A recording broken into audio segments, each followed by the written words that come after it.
Hello everyone and welcome to Sinful Gaming. I hope you're all doing well, I hope you're all staying safe, and most of all, I hope you're all fighting that war against the Grey. Today's video, we have our third game of Warhammer Quest Silver Tower. We're going to be playing through it with a bunch of Stormcast Eternals miniatures. We'll go through all of them before the game begins and what equipment they've got at this point in the campaign.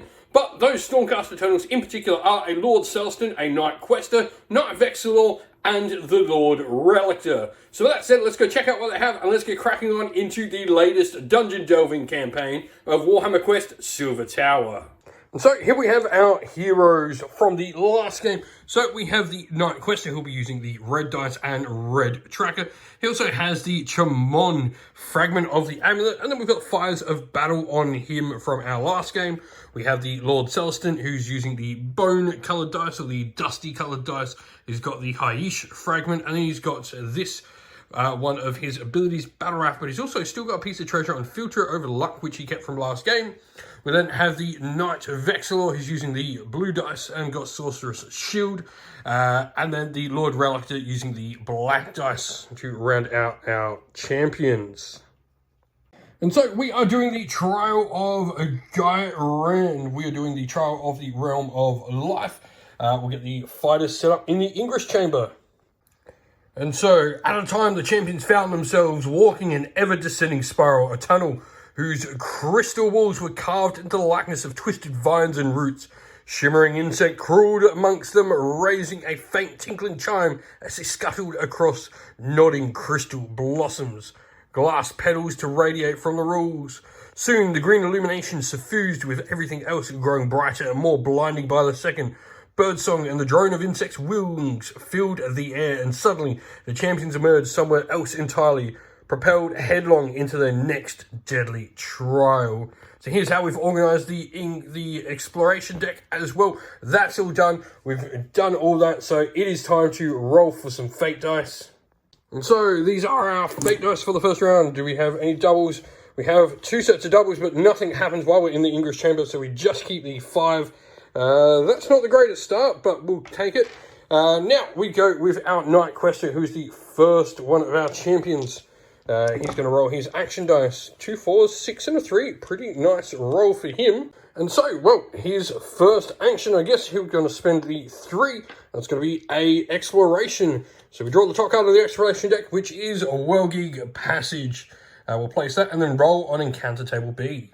So, Encounter Table B is a d6 roll. A 6 will mean 1 Karak Acolyte per player comes onto the field. Alright, so we have deployed the characters like so. This means our Knight Quester is going to make an immediate attack into this Karak Acolyte here because he's adjoining it by the corner. So we're going to actually use our 6 here, which will allow him to do a Thunder Charge Strike. So on combat. So on a 6+, we will just straight out kill this model. 3.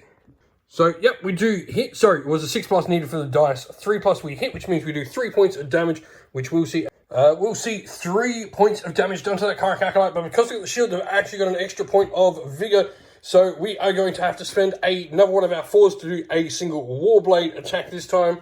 On a 3+, we do, and this will see that removed. And then we will tick the tracker around 1 more point for our Knight Quester. The Knight Quester, actually for his last dice, doesn't really have much more to do, so we will just put the 4 down here for guard stance, giving him a 3+ save rather than 4+ for the remainder of the activation. We're then going to go and roll our dice for the Lord Celestin here. And so, cool roll for the Lord Celestin, so we'll put them down there. First of all, we are going to use a move straight up, so we'll get rid of that 1. And the Celestin will just jump to here. The reason we're jumping here is because this way he hits both squares. So we're going to attack the glaive first. So we will go with Inescapable Vengeance here. This means we can move, which we'll do. So we actually won't have had to spend that 1 there. So we'll make a move. We then attack with a combat weapon action of your choice. And if the roll is a 6 for that attack, we can attack with our other weapons immediately. So we'll go with the Sigmarite Rune Blade on against the glaive to begin with. So this is going to need on the Rune Blade a 3+ to hit. And he fails that. Of course he does. So we will just then go with a Sigmarite Runeblade again against this glaive. Again with the 1. So we are going to choose to use our filter of luck here. So we use it, we can turn this dice into a 3, which means it'll hit. Now we now need to roll a dice on a 1 or 2. So if you roll less than the number that we chose to have it, which was 3, the filter of luck will be gone. Otherwise we keep it. So we of course roll a 1. 3 ones in a row. The only 3 I got is one I made. Filter of luck disappears. But we do D3 damage to that glaive. Please, there's the 6. 3. That'll outright kill it. This will mean we go up a point on the renown tracker with the Lord Selston. He will now spend the fate dice in the center there, and we'll go with a Sigmarite Runeblade into the Acolyte champion here. So, what do we get? 1. That is 4 ones for the Selston in a row. We'll then have to use our 6. Come on. Hey, finally hit D3 damage for 2. And then we'll use our Warhammer for our last attack. This needs a 2+ to hit, and it will kill that Acolyte. And it does. So it means he'll go up another point on the renown tracker as well there. That is the Selston done. Knight Vexillor is up next, so we've got his dice for his hero dice.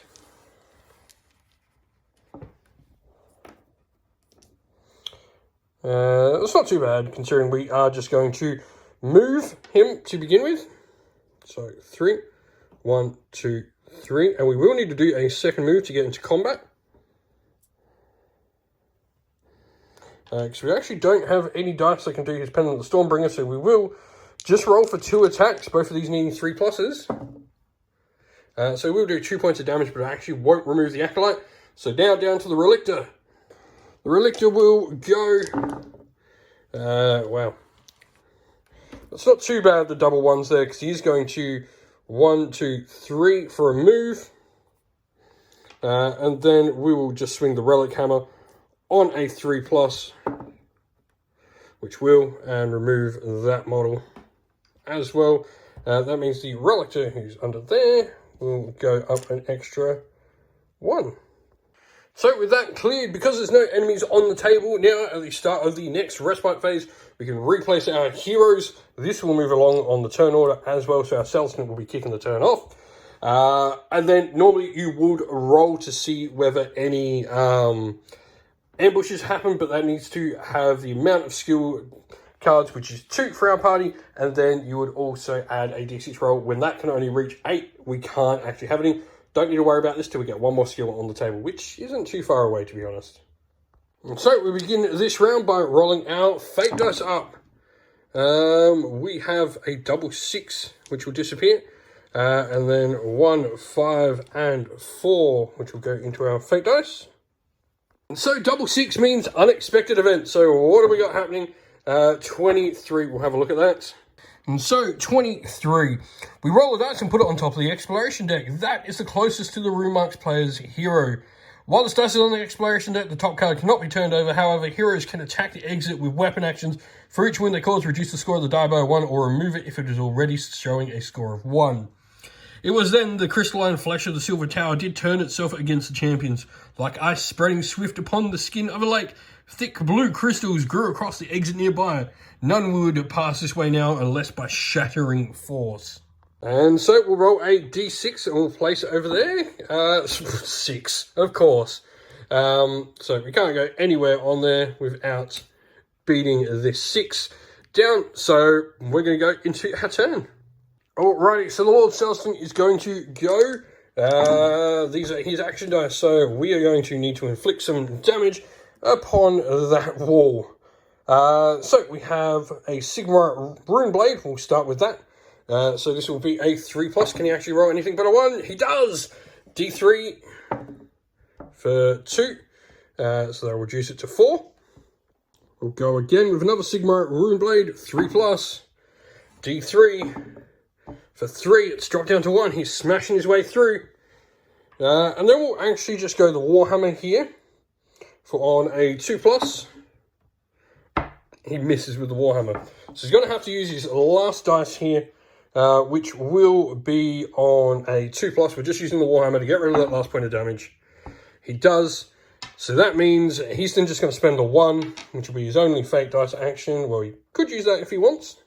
He's exploring, and the next one is thick swirled the shadows in that place, heavy with a sense of rich loom and sorcery. Light pulsed, slow and lazy from the runes graven into the ground. Each languid swirl of illumination like the beat of some great beast's heart. Roll on encounter table C when the last adversary is slain. Road passage 4. And so encounter table C is a D6 roll. We'll see what we get. 3. This is 1 grot scuttling per player, and an unexpected event occurs as well. Grot scuttlings are down, so it's D66 again. This time it is 46. And so here we go. Blinding light engulfed the champions, a searing luminescence that manifested without warning and burned away all sensation. For a span of time that might have been seconds or centuries, the champions hung in the eerie void before reality sprang back upon them with a fearsome roar. Remove all miniatures from the board except the room mark player's hero and set them aside. Starting with the room mark player and going clockwise, the players take turns setting up a miniature that was removed. Miniatures must be set up in the same chamber as the rune mark player's hero, or as close as possible if there is no space in that chamber. Once all the miniatures that were set up have been returned to the board, the round continues. And so the table actually gets set back up like this. And so we will leave the turn like that for the Lord Celestin. So we'll go into the Knight Vexillor now. We'll roll his dice. And we'll get straight about attacking. So we're going to start with just going to Warhammer. We'll start with 2 into the grot scuttling right in front of him. These need 3+, so that's 1 point of damage. So he's going to need to use another attack here on the next one, which will, so he'll kill the grot scuttling. He'll then gain a point of renown as well.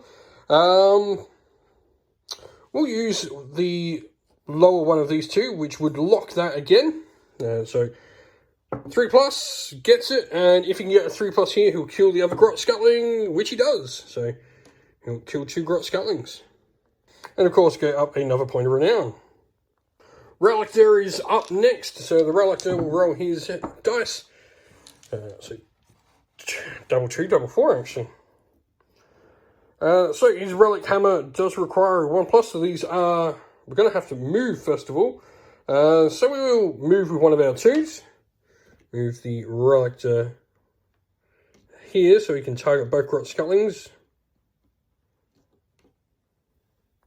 And then we will do the first lot of attacks. So these are needing 3+ with our Relic Hammer. That'll kill 1. I'll roll this and see if we get a 3+ here. We do. So we use the last fate dice to get another 3+ and kill 2. That means the Raptor will go up 2 stages, which means he will actually gain a skill and go over 1. So he's going to gain a skill, which is a blue card. War Dancer. Once per turn, your hero can make up to 1 space move before making a combat action. If your hero is Bladeborn, you can do this more than once in a turn. The Relictor is not Bladeborn, but he will have War Dancer now. So now that all adversaries are defeated, we do have to roll for this. So the room up player now takes their exploration card titled the Shadow Garden, puts it next to their hero card until the end of the trial. As the clangor of battle subsided, the champions saw that by blade or by blast, the strange fungus that infested this chamber has been greatly damaged. Now, a withering set in, spreading from those mushrooms where rubbery flesh had sustained injury to every other growth in the chamber. And so, because we have got no adversaries left on the table, we can go with our characters, redeploying them. The Knight Vexillor will be starting the next round, so go him and the Relictor at front, and these 2 following in behind. They need to roll to see if we get ambushed, because we do have 2 plus 3 is 5, so we're not getting ambushed. Everyone can roll for treasure, starting with the Vexillor, who will get a treasure card. Luckstone, cool. Then go the Relictor, who will get a treasure card on a 4+. He does as well. Ring of Celerity. Then go with the Knight Quester next. Red dice. Gets 1 as well. Phoenix Heart. And then lastly, the Lord Celestin gets 1 as well. Everyone gets some treasure. So his treasure card. Unseen Amulet. Alright, so we go with Fate Dice for the next round to begin with. It's a double 6 and a double 1. So that is just the 4. Alright, so we got double 1s, double 6. This means we need to resolve 2 unexpected events. So the first one is going to be 41. So, 41. Unbeknownst to the champions, not all the treasures they have gathered within the twisting paths of the Silver Tower were what they seemed. Great was the consternation as they reached for enchanted blades or magical potions, only to find them gone in puffs of sulphurous smoke. Each player must roll for their treasure cards. So all those ones we've got are 1 or 2. The treasure is an illusion and must be removed. So we'll start with the Knight Questor. His Phoenix Heart. Is that an illusion? 1 or 2 it is. It's an illusion. Well, too good to be true. The Unseen Amulet for the Celestin is also gone. So all that treasure I just got so far. Luckstone for the Knight Vexilor stays. And the Ring of Celerity for the Lord Relictor is gone as well. So 3 out of the 4 treasure cards I got were just illusions. Too good to be true. And then we need to roll again for the 6s as well. This will be 35. In that place, the champions came across a portal that glimmered with a mirror sheen. Within its depths, one of their number perceived a beckoning figure. Seized by the compulsion to obey the coward creature, they stumbled helpless towards the mirror and many grasping limbs that pushed from beneath its surface. The room player rolls D3 and moves their hero that many spaces towards the nearest portal. So this will be the Vexilor. 2. So 1 and 2. Now, if I hadn't got to the portal, I would have been stunned D3 times, but I did not, luckily. Now that that's finally over with, so many unexpected events so far in the game, we start with rolling for our Knight Vexilor. So these are his hero dice. We won't even bother putting that 2 in, because that'll be the move. And then we won't even bother putting 1 of the 3s on my thing, because that'll be the Explore. Mysterious vortex, like some hideous optical illusion, everything in this chamber stretched and ran like tallow towards a roaring maelstrom that spanned and whirled below. Place the exploration card next to the chamber. Models cannot move into the vortex space. If there are no adversaries on the board at the end of the round, the heroes can leap into the vortex if any and all of them to agree to do so, knowing there is unlikely to be a way back. And so we have no adversaries on the end of the round. So this means we can choose to jump into the mysterious vortex, which, there's no other way to go, so we're going to jump into the mysterious vortex. So, with prayers to their gods, the champions stepped off the brink and plunged into the whirling maelstrom below. Colours and lights flashed past them whilst a storm of half-glimpsed images and cacophonous sounds filled their minds to bursting. It was over as quickly as it begun, the vortex, spilling the champions out in some new and mysterious reach of the Silver Tower. We set aside the heroes and the Chamber's exploration deck and clear away everything else. Starting with the room player and going clockwise, each player then sets up the hero in the Ingress Chamber. And so, well, we're just starting a new round then. Lord Relictor will roll the Fate Dice. We are in the Ingress Chamber, so nothing happens with any doubles. For once, we don't roll an unexpected event. And of course, we're in the Ingress Chamber when that happens. So we then start with the Lord Relictor rolling his 4 Fate Dice. And we'll start with a 1 immediately, using it to explore the next chamber, which will be a living path. The yawning chasm was suddenly filled by skimming fungoid discs. The freakish things jostled together, forming a twitching bridge across which the champions scrambled in across their wake. The discs flitted away back into the darkness from whence they had come. So, roll on your counter table C. However, if an attack roll for this chamber scores a 1 and they're not chaotic, they must discard one of their hero dice as they try to cling on to these disappearing chambers. And so, rolling on your counter table C, which is a D6, that is 5, that is 1 Zangor per player. Ooh. And so, the Lord Relictor is going to kick us off. We're going to start with using Lightning Storm on a 4+. This will hit on a 4, going into the Zangor here. Does not, so we're going to go again. Lightning Storm does not. We'll use the 6 in here. Lightning Storm, can we get it? Finally, we do D3 damage for 2. So I'll put 2 wounds on that Zangor. He's got 5, unfortunately, though. That has locked the 2. So we will use the 1 to move up with the Relictor. And we'll strike with our Relic Hammer with our last dice This will need a 3+. So we've done 3 wounds to that Zangor. Alright, so the Knight Quester will go next. Rolling his action dice. Cool, that's alright. We'll take that. So we will start by spending the 2 to move our Quester up. We'll then attack the Zangor with Great Weapon. We'll go for a Warblade attack. This will be damage 2 on a 3+. It'll kill the model, which it will. So that'll take out that Zangor. Quester will gain a point of renown. And then we'll attack the Zangor with the twin blades. So we will go with 2 attacks here. With the Warblade, these need 3+ each.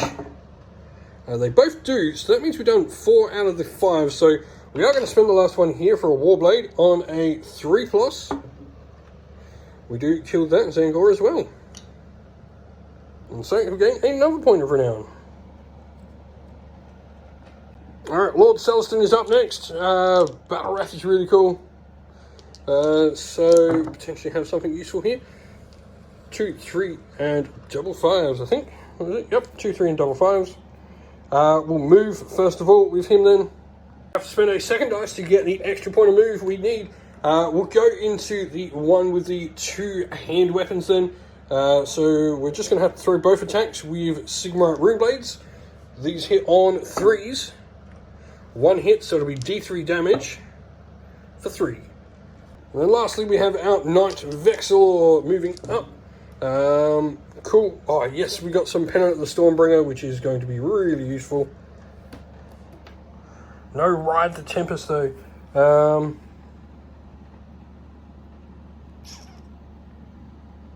yeah, no Ride the Tempest, so we can't be... we can stun some things, though. So we will spend a point to move up. And then we will go with a Pennant of the Stormbringer to stun. So this will be our first one on a 5+. That model is stunned. On a 5+, this model will be stunned. Yes, both are stunned.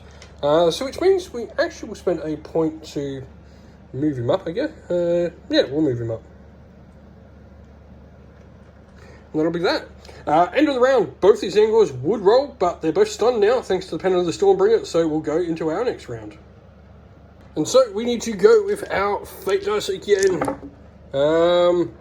Just double 2s, we'll take that. 5, 6, and 3, that's a nice bunch of Fate Dice for us.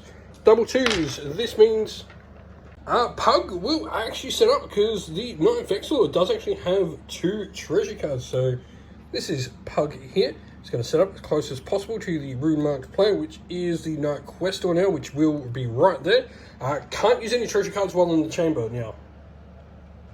So Questor is going to go. He's a little bit locked behind, unfortunately. So we'll get those. We might as well spend a move straight away and try and go capture Pug. So we now need to score higher on the red dice than the black dice to succeed in capturing Pug. We do not. This means we get the Bane. We roll a dice for each treasure card. Each of your treasure cards on a 1 or 2, we return it to the bottom of the deck. We don't have any treasure on the Knight Questor, so we fail. But this does mean that he disappears. Other than that, we're actually going to have to wait. So for the rest of our turn, so this means all of these will drop in value by 1. But we will now go to the Lord Celestin, who is much more in the thick of combat there. Hopefully he can roll, I was about to say better than 1s, but there are 2 1s right there. You're not that good as Storm Host leader. You're not doing real well, are you? Maybe you should be like a Lord Imperator that you've got to do all the business work instead of the fighting. Right, so I'm going to use both those ones for Warhammers into here. These hit on a 2+. They do, so that'll remove that as Zangor. The Celestin will gain a point of renown. Then we'll use the next one here, 3 for Sigmarite Warblade, which hits D3 damage for 1, of course. Using another Warblade as well. So that'll be, of course, that's a 6. That'll be 2 points of damage. And we're going to use a 3 from here that'll lock the 6. 3+, D3, 2 will kill that Zangor. It will. No, it won't, because that thing was going to have an extra wound, actually. So we'll use the 5. We'll just go a Warhammer attack on a 2+, which we get. And that'll do the last wound needed, I believe. Oh, no. No, it won't. That'll be 1 wound left remaining. Should have read how many wounds I had. 7. Today's video is brought to you by Baron of Dice, a premium wargaming dice that make your table come alive. Now, if you're looking for some great dice to suit an army you play on the tabletop in a variety of different games, go to Baron of Dice and check out their website. You can also use our discount code down in the video's description, which will help support the channel, but also nab you a cheap little discount. The dice you see pictured here are the official dice for Parabellum's Last Argument of King's Conquest by them as well, which you can find on the Parabellum e-store as well. So that means it will go to the Vexillor then. Vexillor will roll his dice.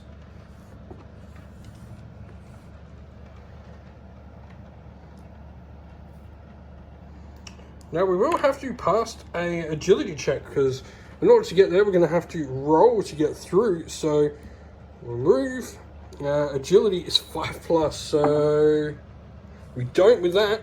Going to have to try again. Agility 5+. Come on, get it. So this means he can move up to here. So he can go 1, 2. I can actually go there 3, so we'll do that so he stands out of the way.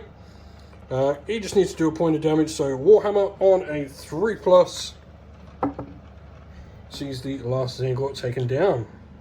And we'll see him tick up to 1 point away from getting a level up. The only one of our characters that doesn't have a skill card so far. So that is the end of the round because we've got no one left, so we're going to do our redeploy. So first things first, we will roll to see if we're ambushed. On a 6 we are not. 3 + 3, 6 doesn't equal 9, thankfully. And so now we get some treasure searching, so starting with the Rumark player, which now is the Celestin on a 4+, does not. The Vexillor on a 4+, does, so you're going to get some treasure again. The Celestrium, he's got 3 treasure cards now, the Vexillor. Relictor on a 4+, does. Lariel's Kiss. And then lastly, the Knight Quester on a 4+, does as well. So everyone but the Celestin. Eye of Thoros. Right, so Lord Celestin, we are going to then roll his Fate dice to begin with. Should be, before we go into his turn, sorry. Fate dice, 4 4, 5s, just a 3 remains. And we'll actually keep those 4s and 5s because there aren't any adversaries with Vigor 3 and aren't 3 or more adversaries on the board. The little minions are not going to come out, so we're quite happy with that. So we're just going to go with the Celestin to begin with. We'll leave that 2 there because you can guess that's straight away going to be our exploration card. Which means we'll go with the Star Nexus, vast and unnatural nebulae weave dizzyingly overhead, each twisted alignment spinning new fates. Roll on encounter table C. However, if the Rumark player is in this table when the destiny roll is made, you subtract 1 from the score of each dice. If they are celestial, you instead add 1. Okay, cool. So, roll on encounter table C. See what happens. D6 roll 4. This will be D6 Grot Scuttling, so D6 for 3. Alright, so we're going to start by starting strong with a 6. This is Inescapable Vengeance. So we make a move at the Celestin, which will be 1, 2, 3. He then gets to make an attack with a weapon of choice, which will be the Sigmarite Runeblade, which will hit. D3 damage on the Grot Scuttling for 4. Well, for 2, sorry. Grot Scuttlings. And so that'll kill the Grot Scuttling. Now we would get to make another attack if we had. But we don't have, we would get to make a free attack with a bonus with no hero dice needing to be spent. Don't have it, but we will go with Inescapable Vengeance once again, which is a move, then an attack. So 3+, no, that's a 2. We'll then use our 5, our last remaining one, for another Sigmarite Runeblade on 3. Hits, D3. For 2. This means we will go up 2 points of renown with the Lord Celestin. He'll go to there, he'll gain another skill. And so, skill for the Lord Celestin, this is his second one now. Evasive. Before making a save roll a dice. If the result is harder than the attack roll, you dodge aside. Our hero is not also swift though, which is unfortunate, but he now has this as well. Alright, so the Knight Vexillor is next.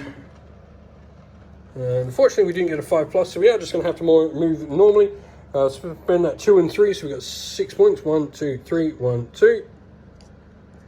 And then we'll put 2 attacks. Both of these needing 3+. We'll spend the fate dice. 3+. No!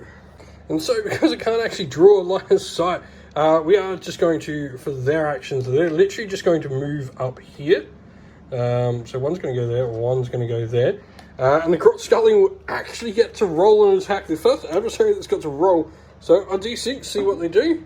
5, Scapper, roll a mouse for each Grot. One after the other. If you roll a 6, the Grot scuttles off. So on a 6, he's legging it. He's not.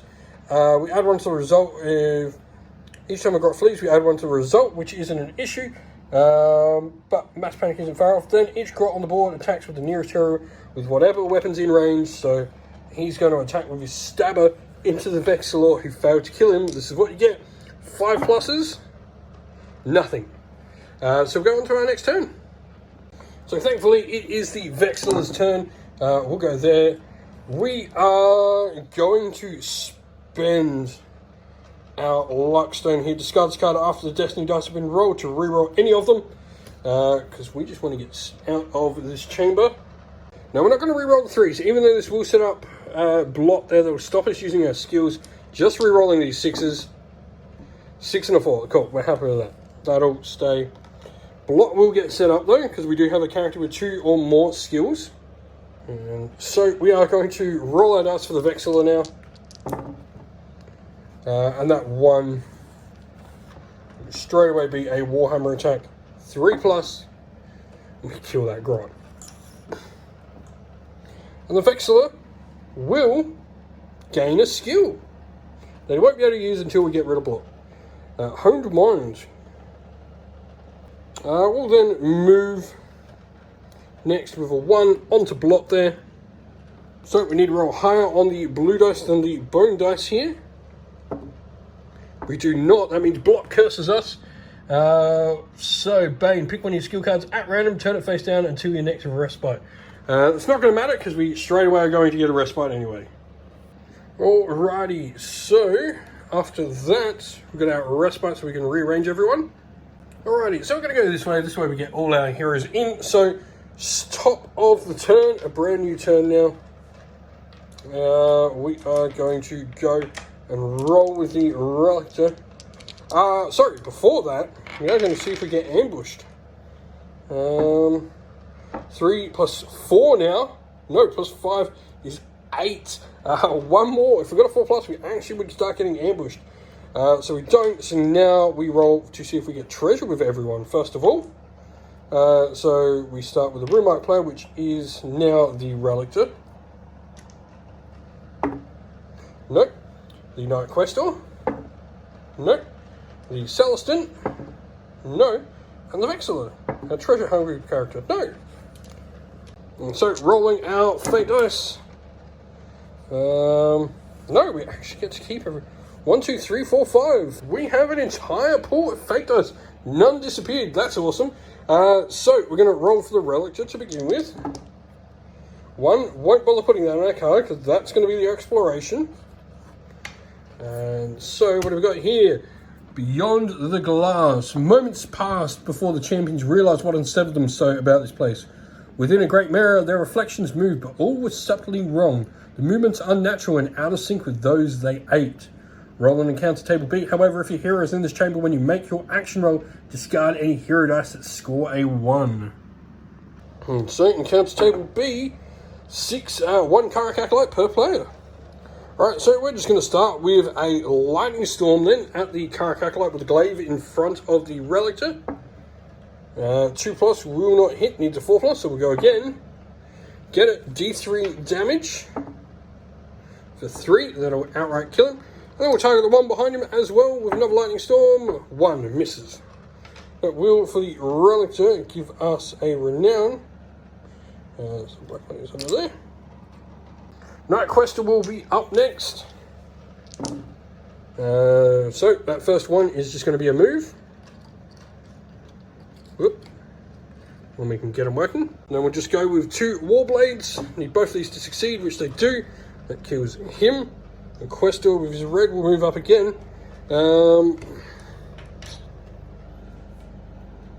Isn't a 6 in there, so we're actually just going to discard that and let someone else go. Reason we're going to do that is because Selson actually gets some extra renown, but he's not got 3 adversaries to slay, unfortunately. So, but wow, Selson is rolling awful. So we'll make a move with Selson. 1, 2, 3, and we need a 3+ for our Warblade. D3 damage, 5 or 6 will auto kill someone, which is awesome. Selson will go up a point of renown again. And we'll move him again. And we'll go 2 attacks into him. So these will both hit on 2+. Then we'll just go the 1 on a 2+. Whoop. I have literally rocked that off the table. So on a 2+. Got it. So there'll be 1 more, and then another 2+, because it'll lock the 5 down there. This will lock the 4. Got it, and that'll see that character let go. And the Selson gain another renown. So, end of the turn, we will go with a respite. So, we now need to see if we are ambushed. 6, we will have an ambush. And so, we now roll an encounter table D. So 2d6, that is a double 1, oh dear. That is the Ogroid Thaumaturge setting up at the portal. What? So yeah, he now rolls 2d6 on his table. That is a 12, so healing incantation, you roll d3.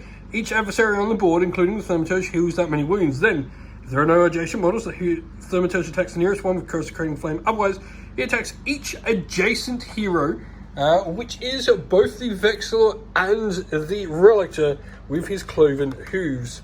So luckily this is just combat. So 4+ now.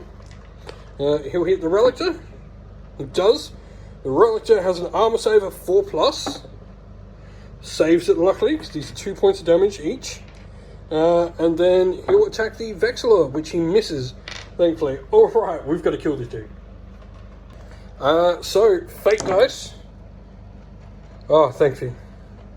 Oh, that's a good roll. There's no doubles. Awesome.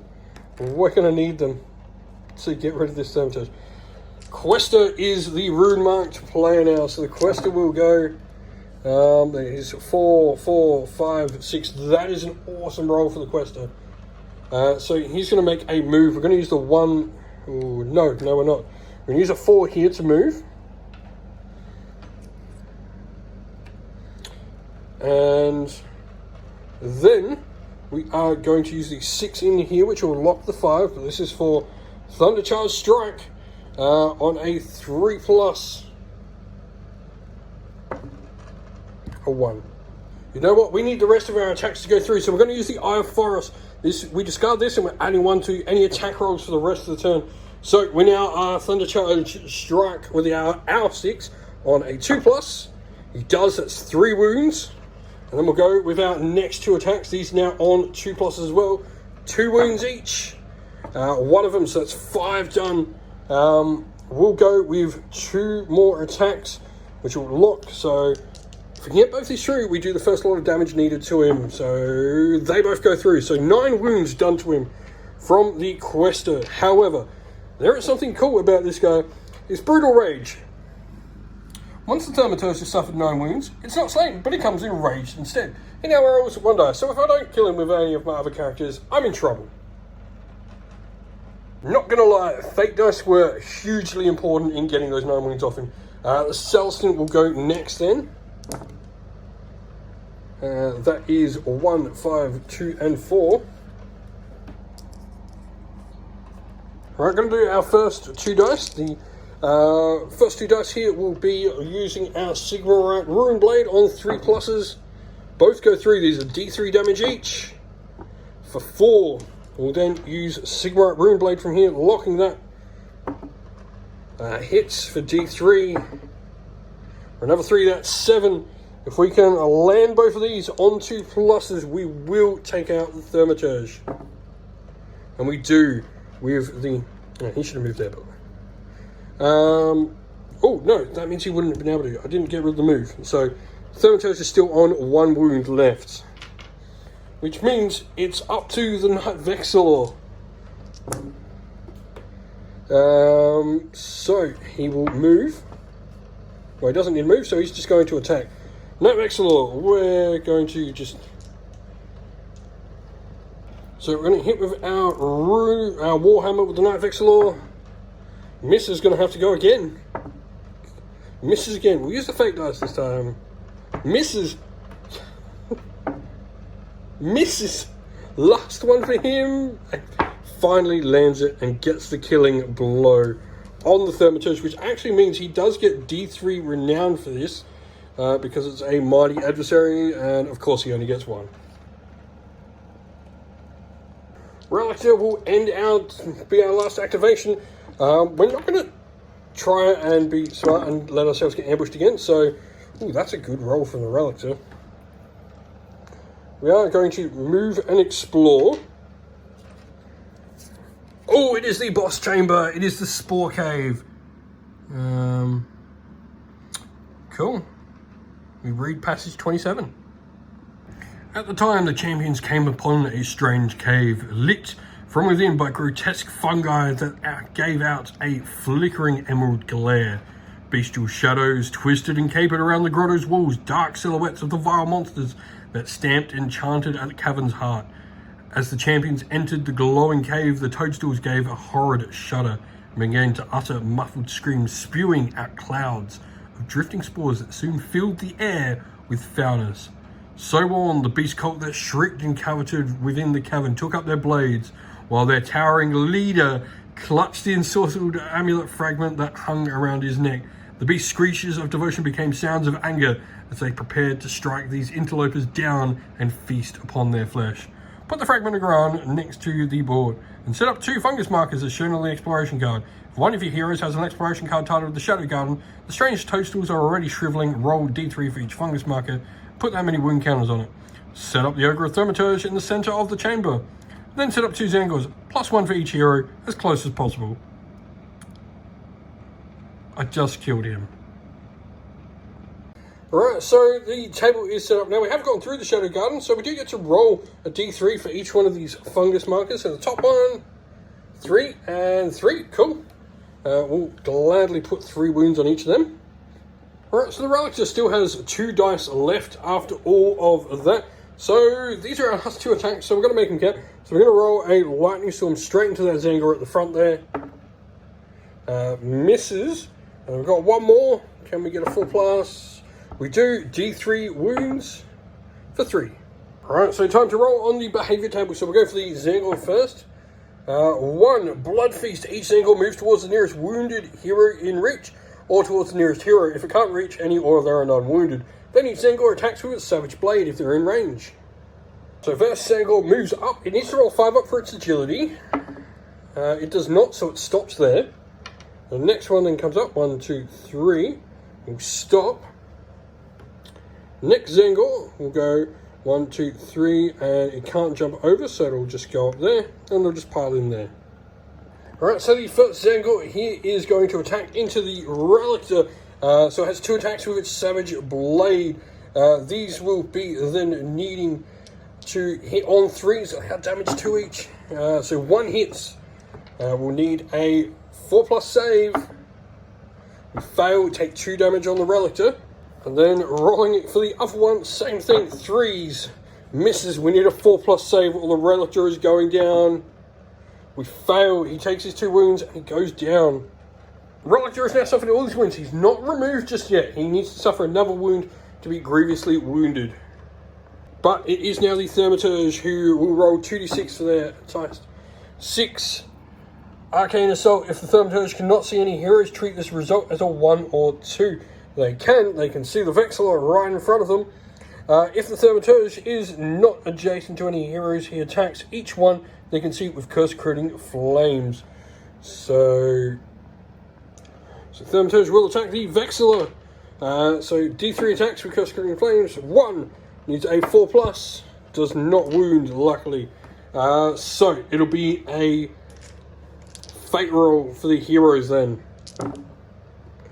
That's a double 1. It's not what we want. That's an unexpected event. And that, double 3s, means Blot is on the table. No skill cards allowed to be used in the chamber. So we are going to have to roll for that unexpected event. What is it going to be? It's 53. So in that moment, the air resounded with a cacophony of demonic voices and gleeful shrieks, gibbering riddles, curses uttered backwards, and threats that dripped like slime from the air echoed around the champions in their maddening din. The fires of change leapt higher, then gutted out, leaving capering horrors in their wake. Each player now rolls a rock dice. On a 1 to 2, they're set ablaze by hellfire and suffer a wound. Then set up a pink horror at the nearest portal, and if there's at least 3 players, which there are, 3 characters on the table, all set up 2 blue horrors. And so, yeah, we need a roll for each player. So on a 1 or 2 for the Quester, and he's fine, thankfully. Lord Celestant, he's fine. Knight Vexillor, he's fine. The Relictor, if he takes a wound, he's off the table. He's fine. Oh, thankful. But now we set up more adversaries. There's starting to be a few adversaries on the table, but it is the hero's turn now.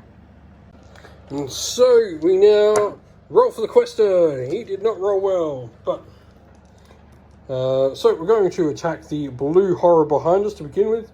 We'll go with the Warblade. We hit, which means there'll be a Brimstone horror, and we'll hit that Brimstone horror as well with the Warblade. We miss the Brimstone because it's tiny. Hit him again. Brimstone's gone. We'll then attack the pink horror. We hit for 2, and we'll spend the fate dice to also hit him for another 2. We do, pink horror goes, but 2 blues come back in his place. And we gained a couple of renown for that as well.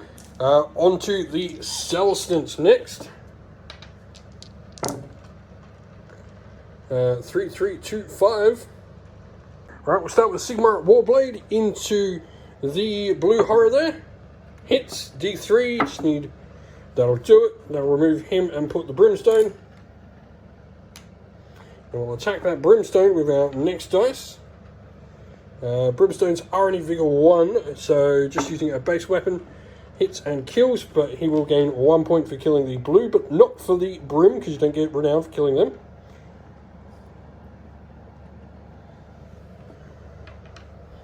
We'll then go with the Sigmar Warcloak, so we get to make an amount of attacks. Sorry, no, this has to be the blade again, sorry. Misses, so we're going to have to go our last attack into that blue horror there.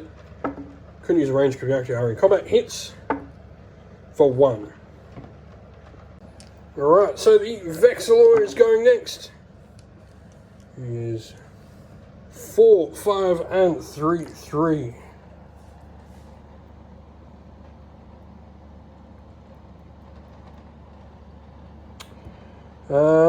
So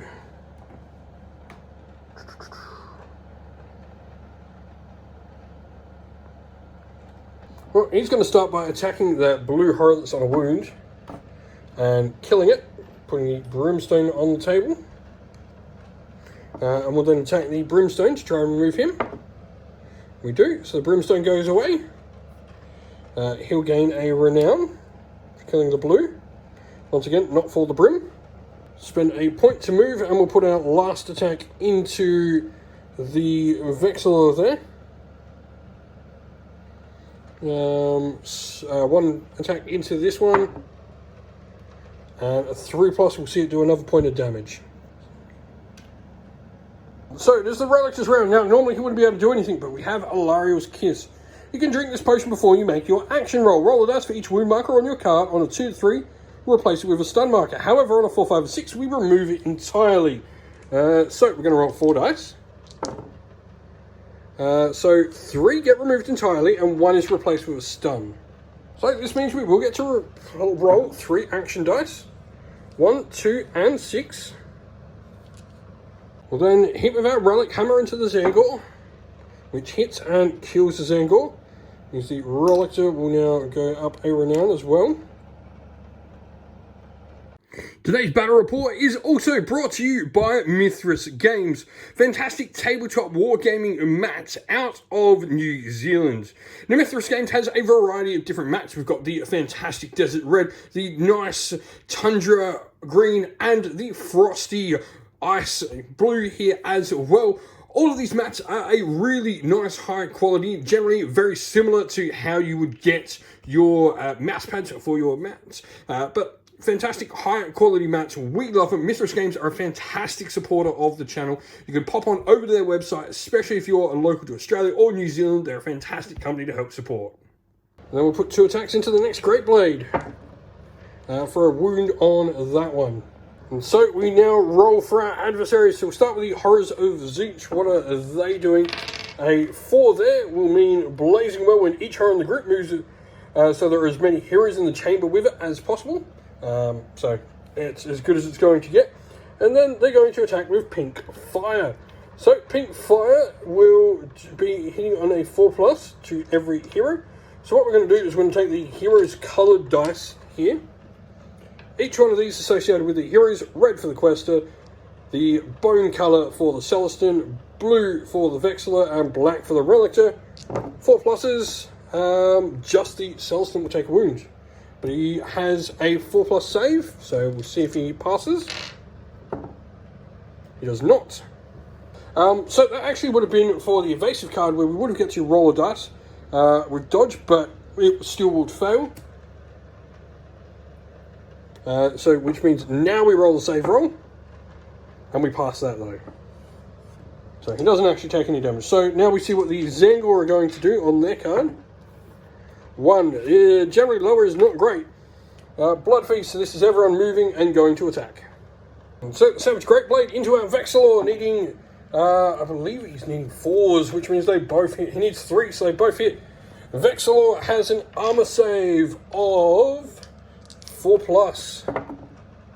Fails 1, but takes 2 wounds. Now the Vexillor does have the Sorcerer's Shield, so he now rolls a so each time he suffers a wound, we roll a dice. And so we've got 2 wounds suffered. On a 4, 5, or 6, it's deflected, but on a 1, so we deflect 1, so we only take a wound, but the Sorcerer's Shield remains intact. On a 1, it would have disintegrated. And so then we have 4 dice with Savage Blade into the Relictor. They will all hit, so the Relictor is going to have to roll 4 up saves. Passes 2, takes 2. So he's just got 2. The stun marker did disappear at the end of last round. But now it is the Thaumaturge. What's the big boy doing? 8. This is Fire Blast. The Thaumaturge cannot see any hero. Treat this as a 3 or 4, but he can. You can see that Vexilla. Now, Capering Demons spring from the fire. So he attacks the nearing one with Consecrating Flames again. And then set up a pink horror adjacent to the hero if they suffered 3 wounds, blue if they suffered 2, or a pair of brimstone horrors if they suffered 1. So he's going on a 4+. He hits, so this will need to be a save on the Vexilla, which is needing to be a 4+. Passes it, but it will mean that we set up nothing because we suffered no wounds, so that's alright then. And so now we're rolling for Fate Dust again. Oh, thankfully. No 1s, no 6s, no more unexpected events. Double 2s. Just as note as well, I did remember that we had Blot on the table, so that means the Celestin actually would have taken the wound before from the fires. He wouldn't have been able to avoid it because he wouldn't have been able to use evasive. And so double 2s mean pug. This means no treasure either. So we are going to have to roll for the Celestin straight away, and we're going to have to get rid of Pug. Because we can't really spend that time, so no, we're just going to have to do it without treasure. Oh, sorry, need to actually roll 3. He's taken a wound, hasn't he? So 3. Cool. That is that, so we will spend the 1 to heal. You know what, we're not going to do much else, so we will just move on to Pug, and we're going to try and see if we can beat him and collect him. That is the same, so re-roll, and we actually collect Pug for him, which is cool. Then we'll use our Sigmarite Warcloak, and we'll shoot this Zangor here. So we actually get 3 attacks, 4s, that's 2 wounds on him, so that flips to 3 wounds. Vexillor is up next. So that's a pretty decent roll.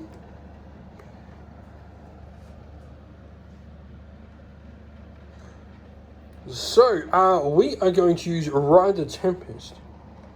So we can remove him and set him up anywhere in the board.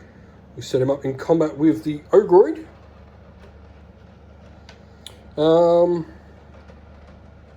then spend the same to do the same with the Celestin, who will go over there.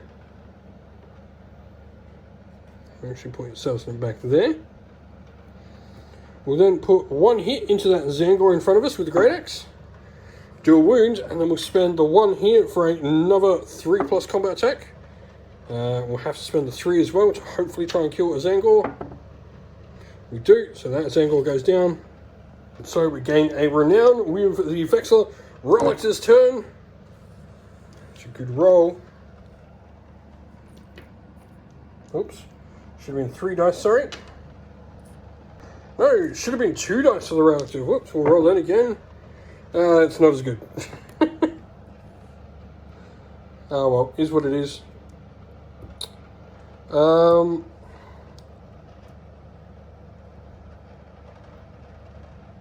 Relictor's just going to have to spend 2 to heal him because we can't afford to lose him. Spend 2 to heal, and then we'll put an attack into that Zangor there, which we hit and do a wound on the Zangor here. Alright, so Questor is going to go.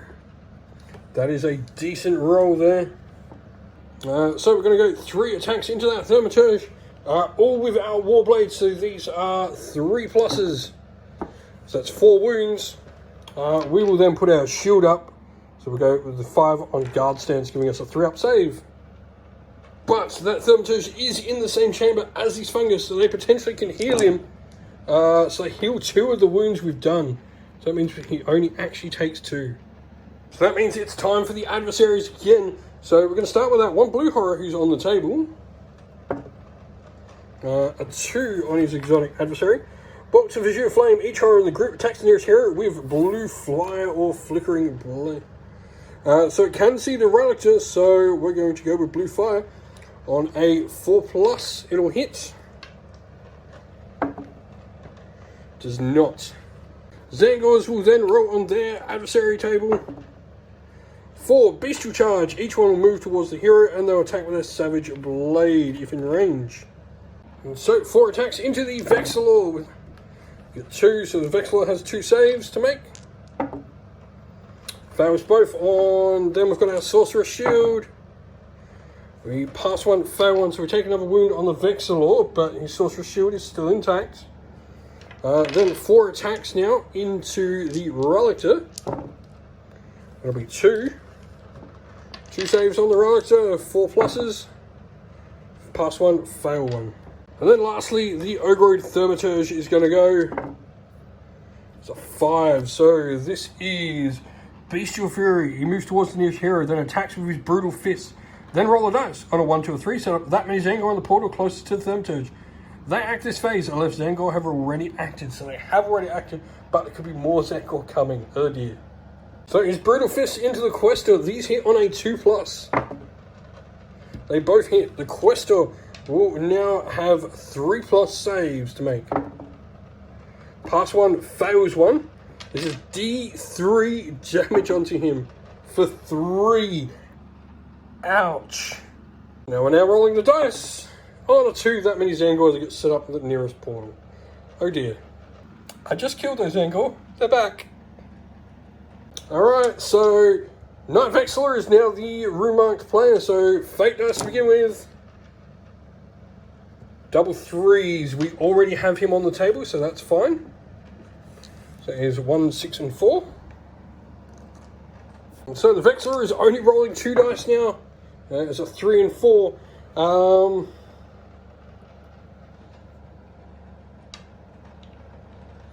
He's going to sling his Relictor friend out of there with the 6. Putting his Relictor near those mushrooms because we need to get rid of them and stop them healing the bad guys. Locks the 4. And then he's going to punch 2. Brave, brave soldier. It's 1. And it's healed by the Zangor anyway, thanks to the fungus clouds. Relictor will roll 3 dice. Ones. Oh dear. So we're just going to have to put all 3 of these into the mushrooms here. 2 pluses. So that mushroom is destroyed. We're then going to use the 4 here to roll 4 dice. It's going to allow us to target that mushroom. These wounds with his lightning storm on 4 pluses. 3 4 pluses. It's 2, so that means we only need to do 1 wound now to this mushroom over here. The Quester only rolling 1 dice. There's a 3. He's just going to strike the Thaumaturge, and he misses. Celestin going next.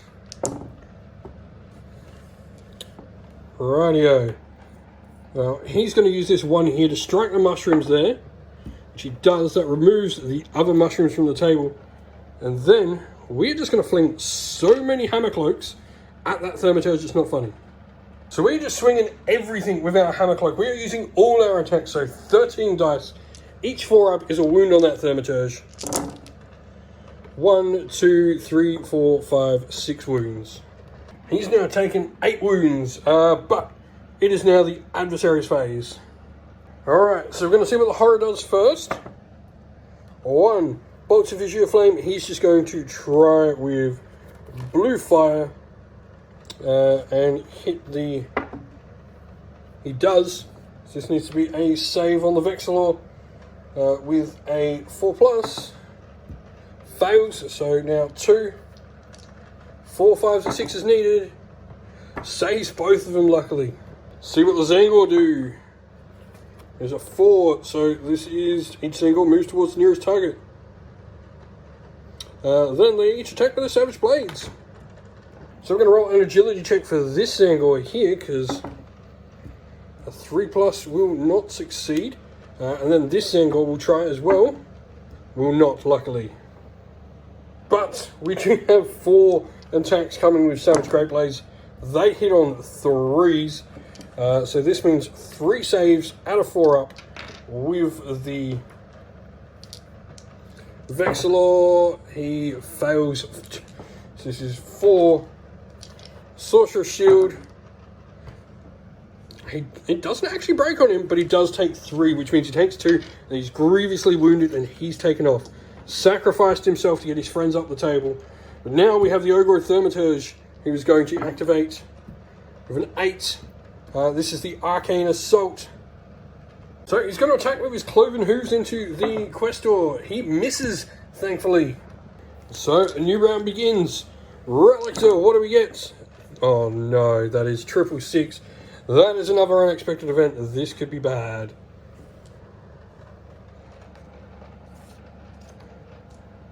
What do we get?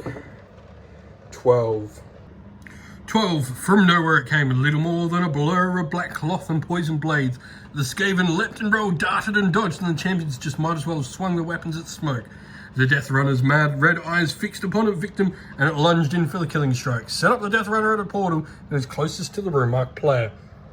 This is not going well. So Relictor has 3 dice. Cool. We need those 6s, because that's going to be a Healing Storm. So we're going to use Healing Storm. Each friendly fighter in the same... So we pick a hero in the same chamber as the Lord Relictor and remove D3 markers. If you roll a 6 when making this roll, remove a wound marker for any other heroes that are adjacent to them. So we're going to go on the Knight Questor. D3, so that's 2. And then we're going to use another Healing Storm on him, because he's pretty much our best bet. So that, and then we would heal a wound adjacent, so we're not adjacent unfortunately, so the Relictor doesn't heal his wound. A 1 though, we will heal the Relictor's wound with a 1 for a heal, and then we go into the Questor now. Cool. You'll be surprised to learn all of these are just going to be Rune Blade attacks. Straight into that Thaumaturge. So these are needing 3 pluses. Only got 2, that's 4 those. That takes him down and then puts him on 2 wounds. Celestin will then go. Oh, that is not bad. There's a decent roll for the Celestin there. We'll go with these 2 for Sigmarite Rune Blades to begin with. They both hit, so these are D3 each. That is 5, so that takes him to 7. He's got 2 wounds left. Then use the 4 here for a Rune Blade. Hits. D3 for 3. That takes the Thaumaturge out. Meaning we have D3 Renown gained for us, which is 3. Nice. For the Celestin, 1, 2, 3. So Battle Wrath, we would get to remove them, but they're both 6s, so we're going to use Inescapable Vengeance. This is a move, and we're going to attack with our Sigmarite Rune Blade. 3 plus. Hits D3 for 3. We'll then do Inescapable Vengeance again with another 6. Hits for D3 for 1, so that's 4 wounds on that Zangor. We are in the adversary phase, so we're going to go with the 1 horror still remaining on the table somehow. So, horror. 4, this will be, it tries to get in the room, I think.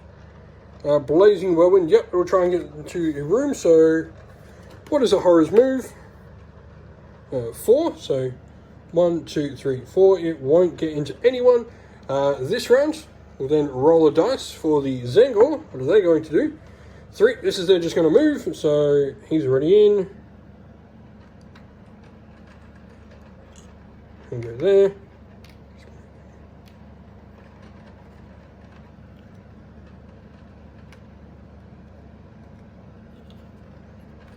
And there, the Zangor move. And so the Zangor have this many attacks into the Questor from the 2 dual weapons and the 2 shield ones that are all in contact with him. They hit on 3s. That's a lot. That's really a lot. I only have a 4-up save. I made 1 of all of them. That is the Questor gone. And now we roll for the Death Runner. 3. Assassinate. The Death Runner moves towards his quarry. He then attacks his quarry with the Bloodblade. If they're in range, otherwise he attacks the hero can see. The room I play or the Torchbearer can choose the order in which he does these. Alright, so the Death Runner is then going to throw his Warp Stars. Just 1 attack, 2 plus. Relictor rolls a defense dice and saves it. So, Rune Mark player is now the Knight Questor who isn't alive. Really need to stop rolling unexpected events, so we are now 3s, that's fine. He's already on the table, so we've got a 1 and a 5.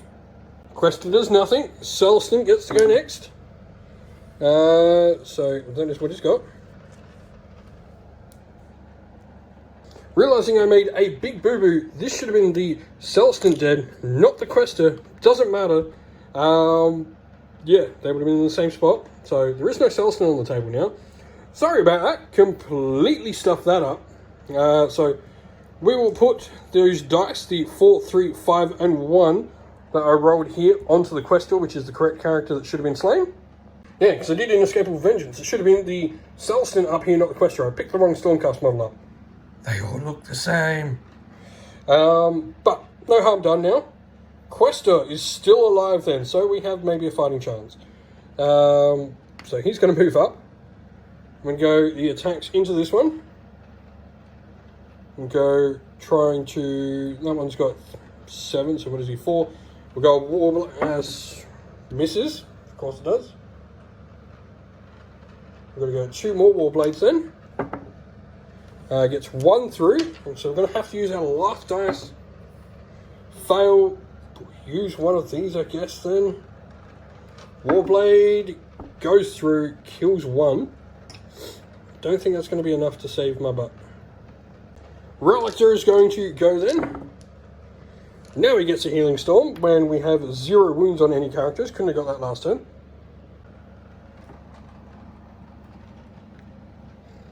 So Blue Horror has rolled a 2. He's going to use Blue Fire, aiming at the Questor. He hits. The Questor will now have to save on a 4+. He does, thankfully.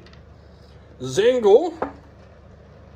They are going to go into moving, so it'll be 2. And we'll be able to go agility test on this one here. 5 up, and I'm in trouble. No. So we'll go... No, it'll stay there because it can't get any closer. So, I'm going to roll all the attacks into the Questor. So these are 3 pluses at 1 damage. 1 damage to begin with.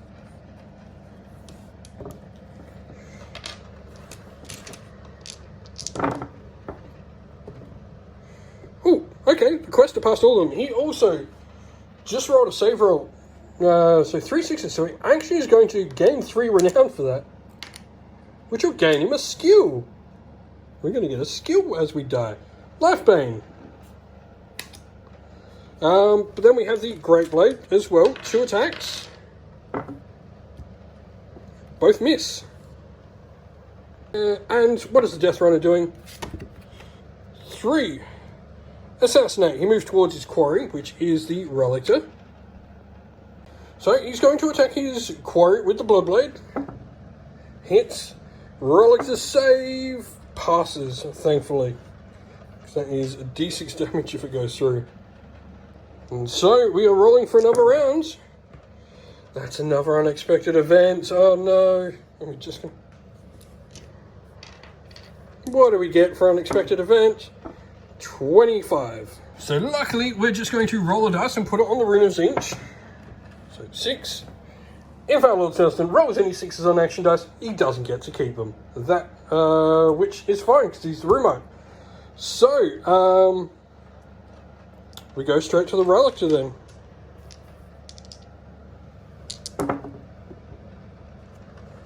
Four, 5, 5, 1. We are going to put everything into hitting the Death Runner.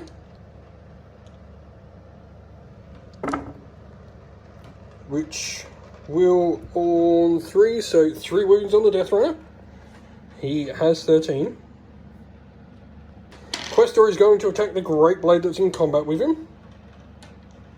Or first of all, he's going to roll his action dice to see what he gets.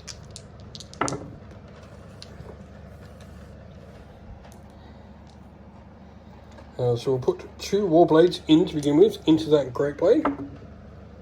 1, and then we'll use the Thunder Charge Strike, so we can potentially kill him with this. No, and we did 2 wounds. We're in trouble. Blue Horror goes with his adversary reaction. 2, so this means he'll try and hit everyone in the area with Blue Flame. So, hits the Questor. Questor makes a save, hits the Relictor on a... does. Relictor fails his save, so the Relictor takes a wound. Zangor then go with a 3, so they're all going to pile in again. Which means they're all going to get into that Questor. These are the damage 1 attacks into the Questor. They failed only twice for that, so this is going to be bad. I think my Questor might be dead. Yep, 1, 2, 3, and 4. Yep, Questor's going down. What does the Death Runner do? He's going to attack his quarry with the Bloodblade, and he hits. Relictor fails. This is d6 damage for 6, and that takes the Relictor down, which means I lose the challenge. And so that is the end of the trial. Now we do have 2 amulet artifacts, so it means each one of our guys can keep 2 of their skills, so no one's got more than 2.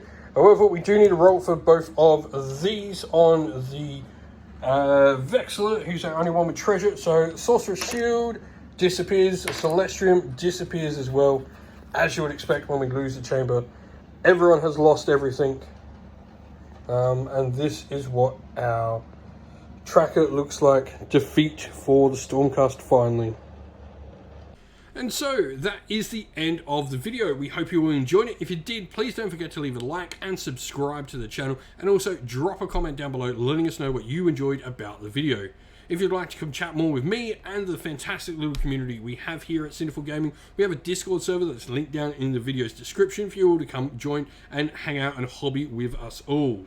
If you'd like to help support the channel, you can do so either by Patreon, YouTube members, or by grabbing some merch from Teespring or our Ko-fi store, all of which are linked down in the video's description. Also, there's some fantastic ways in a bunch of our videos, depending on what game system you're looking to get in. We have a bunch of affiliate codes linked down in the video's description of associated games and companies as well. And if you'd like to help support us via them, that would be greatly appreciated. As a special thank you to our Patreons and YouTube members, we'd like to give you all a shout out for your continued support. So thank you to our Patreons: Christian Weir, Soren, Kenny Lowe, Outer Shot First, Andrew Bowen, Cure Dynamic, JJ Austrian, Average Wargamer, Domir, Mark Harvey, James Cater, Benjamin Suarez, Red Martin, Iron Grinch, Colorblind Magic, Grimscold, and Andy C. And to our YouTube members: Green Roots Gaming, Ronya, Lockloric, The Johnny84, David Ellsworth, Wolfric Nick, Broken Chef, Ariana Edwards, Revenar, Pink Nico Fire, Robin Mankiller, Monty's Tabletop Terrain, Davis Weir, James Tillman, Gargamel196, and Disco. A massive thank you to all of you for your continued support. Lastly, a special thanks to Lady Witchfox Art, who does all the amazing artwork for the channel, to everyone who comes on and does all the battle reports and all of the podcasts with us as well, and indeed to everyone who helps make our Discord server a fantastic place to be for all hobbyists. Thank you once again for watching, everyone. Stay safe, stay well, and most of all, keep fighting that war against the Grey. Ciao for now.